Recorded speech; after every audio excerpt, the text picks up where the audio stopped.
Hello, my name is Caden. This is Castle Tutelage, your home defense network. Flying with your guns, what do you need to do? Some people are really intimidated about flying their guns and having to go through TSA and declaring your handgun. And in some metropolitan areas, it is a pain. But the ones that I've flown through, and mainly John Wayne Airport and in Southern California, Ontario Airport, Denver, Minneapolis, Omaha. Those have been the terminals that I have flown to with handguns. And what do you need to do? It's very simple, guys. This is something that is an absolute no-brainer. Just go ahead and get it taken care of. First thing you're going to have to do is get onto the TSA website and take a look at what they have, what their requirements are. It's not very substantial. It's nothing to be intimidated about. And after you, I'm not going to discuss anything on the TSA website. What I will discuss is what is on the airline's website. In some instances, that is going to be a little bit more important, what is on the airline's website about firearms than anything else. If you are going to be flying with a handgun, I strongly recommend that you look at the major airlines, because they're going to be a little bit different. The requirements are going to be a little bit different in some aspects.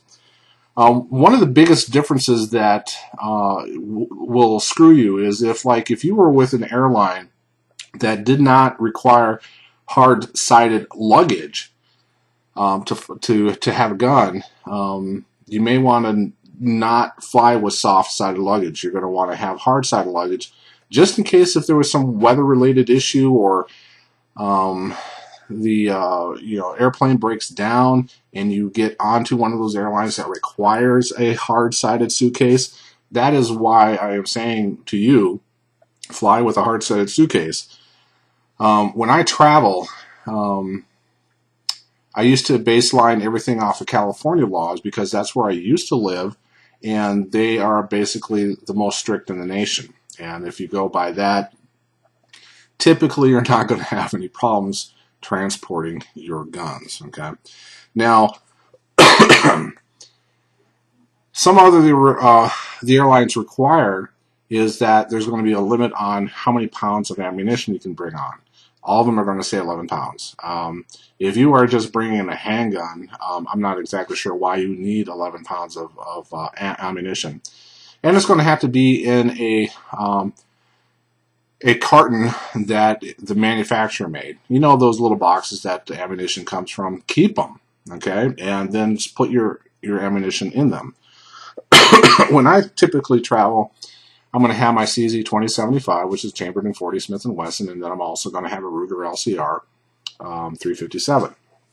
And what I do is I take, and you're not technically supposed to do this, I take out some of the 40 Smith, from the 357 box, I take out some of the 357 rounds, and I put the 40 Smith & Wesson in it, just to keep everything nice and kosher and easy. Okay. When you get to the airport, you are going to have to check in your luggage. Okay, you're going to have a hard-sided, if it's my option, it's going to be a hard-sided suitcase. You're going to have what I use is a little bulldog vault like this that has a key. I prefer keys instead of combinations. It's just, that's the way I am. And it's going to have to be a container that you cannot flex open or even slightly flex open. So you cannot, if you're traveling with the gun case that the manufacturer gave you, but you can still open one of the sides while it's still locked, you're not going to be able to do it. That's why I have this bulldog for several reasons, because it's going to be harder for someone to steal it, and this also has a cable where I can physically put it onto my luggage. And people are going to say, well, Caden, they can still walk away with your luggage. Yes, true.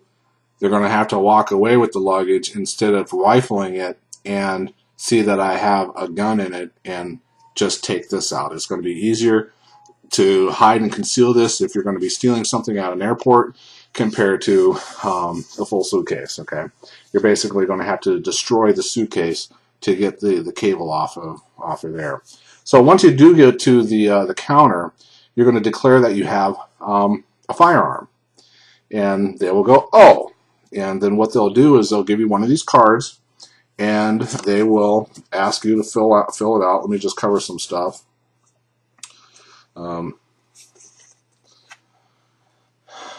You're just going to sign it where my thumb is, and they're going to put all the flight information here.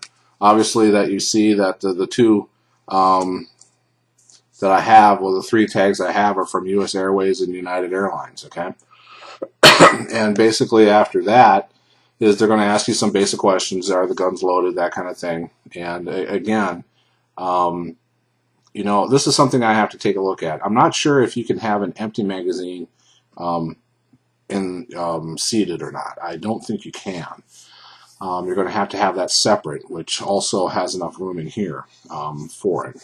Okay, check on that. I don't have time to do it right now, but that's something I'm going to be checking out also. Okay, they're going to ask you if it is they're all unarmed, and they're going to go through some of their basic things. At that point, they're going to ask you to take this tag, okay, and then insert it into the vault and then lock it. Now, I'm not exactly sure why they want you to unlock it to potentially see sheeple around you going, oh, yes, gun. Oh my God, why is he checking the gun at the airport? Is he going to be a bad guy? Why are they checking it in? I'm kind of nervous. So you don't know what sheeple will do. So what I do is I just crack it just about, I don't know, about 2.5 inches, so the girl or guy can see what it is, and then you put it in there, you lock it, you secure the suitcase, which should have a TSA lock on it, or a combination lock, or some kind of a key lock where you always have to have a possession of the key lock. Now, someone else, not your girlfriend, not your wife, but you need to have it. And then from there, and depending on the airport, you need to find out if you need to stay around for your luggage to clear the TSA screening. Okay, because if something doesn't clear the TSA screening for you, and they have to make a reasonable attempt to get a hold of you, and if you don't hear them calling you, they're going to break it open. Okay, so like at the Minneapolis airport for U.S. Air, the TSA screening is right at the ticket counter. So all you do is you walk it over to the guy and say that you have a declared item in there. They'll put you to the head of the line, okay, and the head of the luggage line there, and they'll wipe it through and they'll tell you when it's clear, and then you'll be able to go. This is an absolute no-brainer in today's society. If you are a Second Amendment advocate of the Bill of Rights, start carrying your guns in other cities when you travel. I will caution you that the NRA a couple years ago had travel alerts if you were traveling through any of the New York airports. God, it was New York and New Jersey actually, that they were taking people off the airplane if you were traveling through, and even though that you're not handling their gun, they will arrest you for having a handgun in the city of New York. Okay, Chicago is Chicago. If I would go out of my way not to have a connecting flight in Chicago. Okay, my name is Caden. This is Castle Tutelage, your home defense network. I hope this helped.